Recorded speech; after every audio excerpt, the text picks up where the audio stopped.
आप सभी भद्रजनों, राष्ट्र भक्तों और मानवता के हितैषियों को मेरा सादर नमस्ते जी। जय भीम। एक बहुत ही महत्वपूर्ण विषय पर मैं बात करना चाह रहा हूँ। कल 25 दिसंबर है और ये एक महत्वपूर्ण तिथि है। इस दिन बाबा साहब डॉक्टर भीमराव अंबेडकर जी ने मनुस्मृति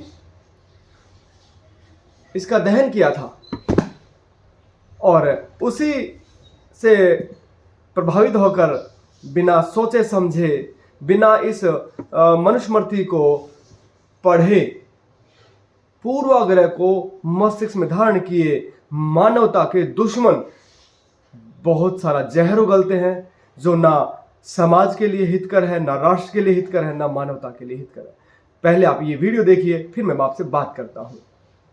बाबा साहब डॉक्टर भीमराव अंबेडकर ने एक ऐसे धर्म ग्रंथ को दहन किया था जो पूरी तरीके से महिला विरोधी था, बहुजन विरोधी था, घटिया मानसिकता के आधार पर ऊंच नीच के हिसाब से वर्ण व्यवस्था को मजबूत करने का काम कर रहा था, इंसानियत विरोधी था, साथ ही जानवर में और इंसान में फर्क नहीं समझता था।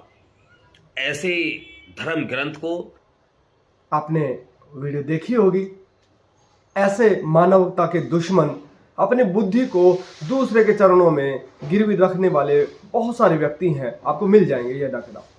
आज इन सभी से मैं बात करना चाह रहा हूं। मैं सबसे पहले तो क्लियर कर देना चाहता हूं कि मैं भी बाबा साहब की जो जन्मना जाति है उसी जाति से संबंध रखता हूं और मैं चमार जाति से आता हूं, लेकिन मैंने मूल मनुस्मृति को बहुत अच्छे से पढ़ा है और आज आपके सामने मैं 4 मनुस्मृतियां दिखा भी रहा हूं। जब मैंने इनको पढ़ा तब सत्य और असत्य में मैं भी भेद कर पाया। हमारे भाई साहब सबसे पहले क्या कह रहे थे कि ये स्त्रियों की दुश्मन है। तो मेरा जो रेफरेंस है वो नोट कर लीजिएगा। आप मनुस्मृति, इन्होंने कहा कि स्त्रियों की दुश्मन है, तो उसी के ऊपर एक मैं श्लोक पढ़ना चाहूंगा, आप देख लीजिएगा। ये है 3 अध्याय का 56वां श्लोक। मनुस्मृति 3 अध्याय का 56 नंबर श्लोक है। यत्र नार्यस्तु पूजन्ते रमन्ते तत्र देवता, यत्र तास्तु ना पूजन्ते सर्वस्त्र फलाह क्रिया।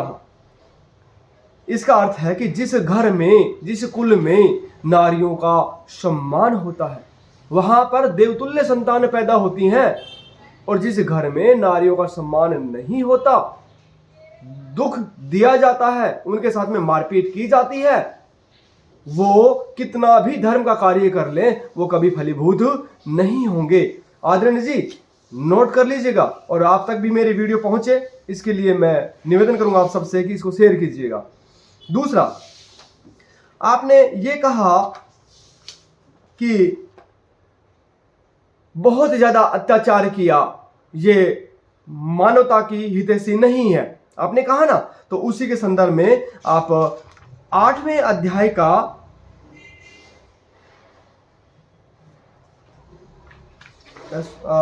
पहले आप ये देख लीजिएगा 10वें अध्याय का और श्लोक नंबर 65। 10वें अध्याय का श्लोक नंबर 65 क्या है? शूद्रो ब्राह्मणतामेति ब्राह्मण क्षति शूद्रताम क्षत्रियात जातमेवं तु विद्यात वैश्यात तथैवच। इसका मतलब क्या हुआ? दोबारा सुन लीजिएगा।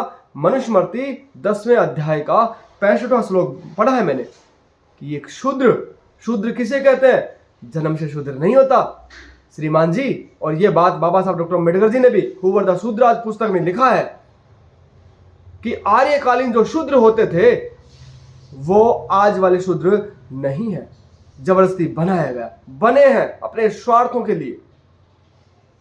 पुराण में भी स्कंद पुराण नागरखंड अध्याय 131 का श्लोक नंबर संभवतः 31 है, लिखा है वहां पे कि जन्मना जायते शूद्र संस्कारात द्योज उच्चयते। कि जन्म से तो बिना विद्या के सबके सब शूद्र हैं, चाहे वो ब्राह्मण के घर भी पैदा क्यों ना हो। और जब वो संस्कारित हो जाता है, जब उसके अंदर संस्कार डाल दिए जाते हैं गुरु आचार्य पिता माँ के द्वारा, जब वो तब उसका दूसरा जन्म होता है। एक जन्म होता है माँ के द्वारा और द्विज मतलब दूसरा जन्म वो विद्या के द्वारा होता है, तब वो द्विज बनता है। अर्थात सब शूद्र ही पैदा होते हैं, विद्या के बिना शूद्र कहलाया जाता है। जब वो विद्या अर्जित कर लेता है तब वो क्षत्रिय भी बन सकता है, ब्राह्मण भी बन सकता है और वैश्य भी बन सकता है। ये इस श्लोक में कहा गया कि शूद्र योग्यता अर्जित करके ब्राह्मण बन सकता है, और ब्राह्मण यदि अपनी योग्यताएं, अपना नियम छोड़ दे, अपने कार्यों को करना छोड़ दे, विपरीत चलना शुरू कर दे, तो शूद्रत्व को प्राप्त कर लेता है और शूद्र बन जाता है। ऐसे ही ब्राह्मण और क्षत्रिय भी, उनके भी वर्ण इच्छा से, योग्यता से या योग्यता पतन के कारण बदले जा सकते हैं। अरे कभी पढ़ लो मनुस्मृति को। इसके बाद में आपने कहा कि मनुस्मृति मनुष्य में और जानवरों में भेद नहीं करती है, तो मैं आप तक अपनी बात पहुंचाना चाहता हूं। ये मनुस्मृति अध्याय 5 श्लोक नंबर 51 क्या लिखा है? अनुमंता विशेषता निहंता क्रिया विक्रयी संस्कार करता चोपहर्ता च खाद कसैती घात का। अर्थात अनुमति देने वाला, मांस को काटने वाला, मारने वाला, पशु पक्षियों को मारने वाला, क्रय विक्रय पशुओं को मारने के लिए खरीदने बेचने वाला, मांस को खरीदने बेचने वाला, और संस्कार करता यानी उसको पकाने वाला, उपहर्ता परोसने वाला और खाने वाला, ये सब के सब हत्यारे हैं, पापी हैं। अरे मनुस्मृति जैसी तो संसार में कोई ग्रंथ दूसरा अगर हो तो मुझे बताना। नहीं है। एक बार पूर्वाग्रह का चश्मा उतार करके अपनी बुद्धि को प्रयोग करके अपने अंदर मानवीय गुणों को भर करके इसको पढ़ो तो सही एक बार, फिर पता चलेगा ये कितनी श्रेष्ठ है, कितनी महान है। इसी के साथ में मैं एक अंतिम और आपको बताना चाहता हूं। ये है आपका, और ये व्यवस्था यदि संसार की किसी और पुस्तक में मिले तो मुझे अवश्य बताना, मैं आपका आभारी रहूंगा। ये है अध्याय 8 है, और अध्याय 8 का श्लोक नंबर 337 और 338। मनुस्मृति अध्याय 8 श्लोक नंबर 337 और 338। मैं उसका हिंदी पढ़ देता हूं ताकि समय बच जाएगा हमारा। कि यदि किसी अपराध में, किसी अपराध के लिए कोई दंड निर्धारित है, उसका दंड है मान लो 8 कोड़े, किसी भी दंड का। अब उसको यदि शूद्र करता है, शूद्र मतलब जन्म से नहीं, जिसमें विद्या न्यून है लेकिन वो धार्मिक है, वो सदाचारी है, वो ईश्वर भक्त है, उसमें द्वेष भावना नहीं है, उसमें पूर्वाग्रह नहीं है, वो होता है शूद्र। केवल विद्या की कमी है, ठीक है। यदि शूद्र वो अपराध कर दे तो उसको 8 कोड़े देने चाहिए। लेकिन वही अपराध यदि वैश्य कर दे, उससे ऊंचे वर्ण वाला, तो उसको 16 कोड़े देने चाहिए, ये कहती मनुस्मृति।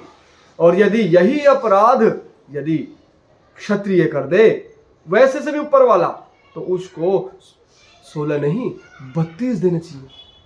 शूद्र को 8, वैश्य को 16, क्षत्रिय को 32। और क्या ब्राह्मण कर दे तो उसको छोड़ दे? ना ना ना ना ना। इसमें कहा गया है कि इसी अपराध को यदि ब्राह्मण कर दे, ब्राह्मण कौन? जिसमें सबसे ज्यादा विद्या है। ब्राह्मण के भी 6 गुण है। ये आज के जो है ये ब्राह्मण नहीं है, ना आज के क्षत्रिय बचे, ना आज के वैश्य बचे, ना आज के शूद्र बचे। ब्राह्मण कौन है? जिसमें 6 गुण हो। वेद को पढ़े पढ़ावे, सुपात्र से दान ले और सुपात्र को दान दे, पंच महायज्ञ करे, सुसंतान उत्पन्न करे, शुभ अवसरों पर अग्निहोत्रम करे, इस तरह के 6 गुण होंगे तो ही वो ब्राह्मण कहलाता था। कोई जन्म से ब्राह्मण नहीं होता था। इसको आप ठीक कर लीजिए, आपकी परिभाषाएं गलत हैं, ब्राह्मणों की भी और आप तथाकथित शूद्रों की भी। आप दलित नहीं है, शूद्र नहीं है, लेकिन फिर भी बने हुए हैं अपने स्वार्थों के वशीभूत। वो भी ब्राह्मण नहीं है, उनमें योग्यता नहीं है, लेकिन वो भी अपने स्वार्थों के वशीभूत होकर के अपने आप को ब्राह्मण बनाए रखते हैं। तो यदि ब्राह्मण कर दे इसी अपराध को तो उसको 64 नहीं, यानी 8 का दुगुना 16, 16 का दुगुना 32, 32 का दुगुना 64 मिलना चाहिए ना। ना ना ना ना ना, अरे मनुस्मृति कहती है, मनु महाराज कहते हैं कि उसको 64 नहीं, उसको अपितु 128 कोड़े दंड दो। क्यों? क्योंकि उसमें सबसे ज्यादा विद्या है। सही गलत, धर्म अधर्म, पाप पुण्य वो सबसे ज्यादा अधिक जानता है। और ये जानते हुए भी यदि वो ये पाप करता है, ये अपराध करता है, तो उसको सबसे ज्यादा दंड देना चाहिए। और यदि राजा करे, दंड देने वाला राजा यदि यही अपराध कर दे तो उसको 1000 कोड़े देना चाहिए। तब राजा भी निरंकुश हो जाए, अपराधी हो जाए, तब सन्यासी नियंता होता है। अरे किस पे दोष लगा रहे हो भाई? सोचो, ऐसी व्यवस्था संसार में किसी और संविधान या और किसी पुस्तक में अगर हो तो मुझे दिखाना कि जो शूद्र को, यानी विद्या जिसमें कम है, जो सबसे ज्यादा कमजोर है, उसको सबसे कम दंड, और जो विद्या में जो सबसे ज्यादा बड़ा है उसको सबसे अधिक। नहीं मिलेगा आपको। अब मैं आपकी बात पर आता हूं कि इसको बाबा साहब डॉक्टर अम्बेडकर जी ने क्यों जलाई। बाबा साहब डॉक्टर अम्बेडकर जी ने बचपन से ही इन धूर्तों, पाखंडियों, स्वार्थियों का अत्याचार सहा। उनको हर कदम कदम पे उनको पीड़ा मिली। उन्होंने अपनी आंखों से देखा, अपने ऊपर झेला था, और उन्होंने इनको समझाया कि हम भी मनुष्य हैं, हमें भी मानवता वाला, मनुष्य वाला जीवन जीने का हक है पूरा।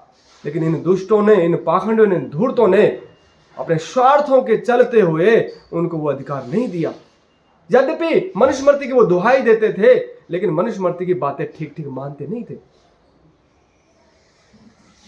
और फिर इन धूर्तों ने, पाखंडियों ने इस पवित्र महान ग्रंथ में, महर्षि मनु महाराज के ग्रंथ में, मूल मनुस्मृति में, जो कुकर्म, जो अपराध इनको करना था, उनको धार्मिक मान्यता दिलाने के लिए इसमें श्लोक बना बना के घुसेड़ दिए। कभी इसमें मात्र 750 श्लोक हुआ करते थे, लेकिन इन धूर्तों ने इसके अंदर 2685 श्लोक कर दिए अपने अपराधों को छुपाने के लिए, अपराध करने के लिए। ये स्वयं का चरित्र तो उठा नहीं पाए, हमारे महापुरुषों का चरित्र खींच करके इन्होंने नीचे डाल दिया। पापी तो ये भी है, दुष्ट तो ये भी है। लेकिन एक हाथ जोड़ के मेरी प्रार्थना है आपसे, थोड़ा सा बुद्धि का प्रयोग करो।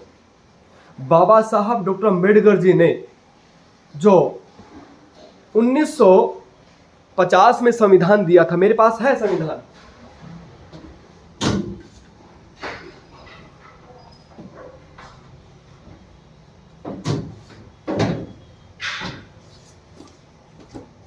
ये मेरे पास मूल प्रति है।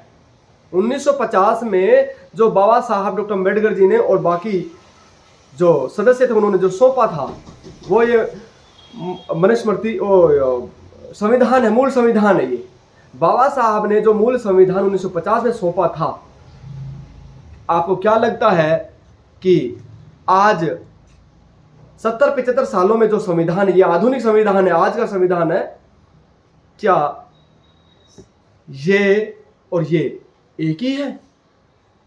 नहीं, ये मूल है। इसमें जो भी कुछ है उसके जिम्मेदार बाबा साहब डॉक्टर अम्बेडकर जी को माना जा सकता है। लेकिन इसमें जो बाद में परिवर्तन आए, जो सरकारों ने 5 साल में सरकारें आती हैं जाती हैं, वो अपने अनुसार इसमें संशोधन करेंगी और किए भी हैं। मेरे ख्याल से शायद 100 से ज्यादा संशोधन हो चुके हैं। क्या उन संशोधनों के जिम्मेदार बाबा साहब डॉक्टर अम्बेडकर जी के हैं क्या? बताओ। और यदि ऐसा ही चलता रहा, ये मूल है और ये आधुनिक है। और 5000 सालों बाद इस संविधान का क्या होगा, क्योंकि सरकारें तो आएंगी जाएंगी, तब उस संविधान को देख करके, पढ़ करके, और कोई मूर्ख बाबा साहब को गाली दे कि पता नहीं बाबा साहब ने क्या क्या लिख दिया, तो क्या ये ठीक रहेगा? नहीं।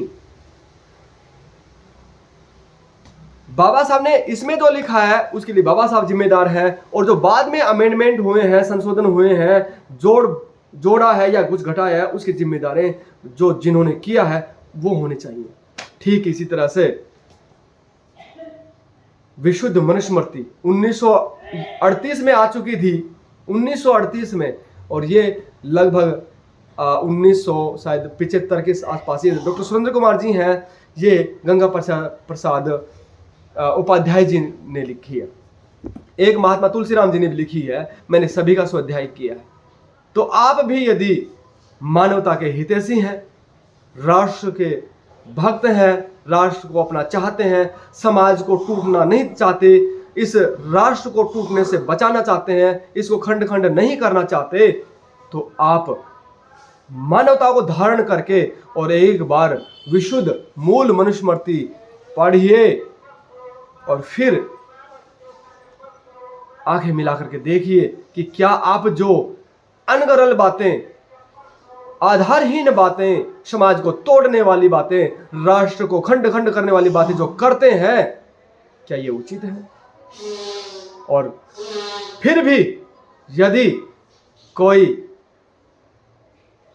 मेरे को गलत साबित करना चाहे, मूल मनुस्मृति को गलत सिद्ध करना चाहे, इसमें अभी लगभग 1215 श्लोक हैं। डॉक्टर सुरेंद्र कुमार जी ने भी छटनी करके जो गलत थे, मिलावटी थे, ये है उसमें, इसमें सारे श्लोक हैं, गलत भी और अच्छे भी। गलत क्यों है उनका स्पष्टीकरण दिया है, कारण दिया है, तर्क दिया है, प्रमाण दिया है, और ये विशुद्ध तैयार की है। तो फिर भी कोई अगर मनुस्मृति को गाली देना चाहे, इसको मानवता विरोधी, स्त्रियों का विरोधी, शूद्रों का विरोधी कहना चाहे, तो मेरा उस आदरणीय भाई को खुला चैलेंज है, किसी भी सार्वजनिक मंच के ऊपर मुझे चुनौती दे सकता है। मैं उनकी चुनौती स्वीकार करता हूं, और यदि मूल मनुस्मृति को गलत सिद्ध कर देंगे तो मैं पूरी उम्र जैसा वो कहेंगे वैसा मैं मानता रहूंगा, बिना बुद्धि के। ये मेरा चैलेंज है। और यदि आप गलत सिद्ध नहीं कर पाए तो फिर आपको भी राष्ट्र, समाज और मानवता को ध्यान में रखते हुए सत्य को स्वीकार करने के लिए और असत्य को छोड़ने के लिए सर्वदा उद्यत रहना पड़ेगा, तैयार रहना पड़ेगा। ऐसी मैं कामना करता हूं। आप लोगों ने धैर्य से इस वीडियो को सुना, इसके लिए आप सबका बहुत बहुत धन्यवाद, आभार। नमस्ते जी।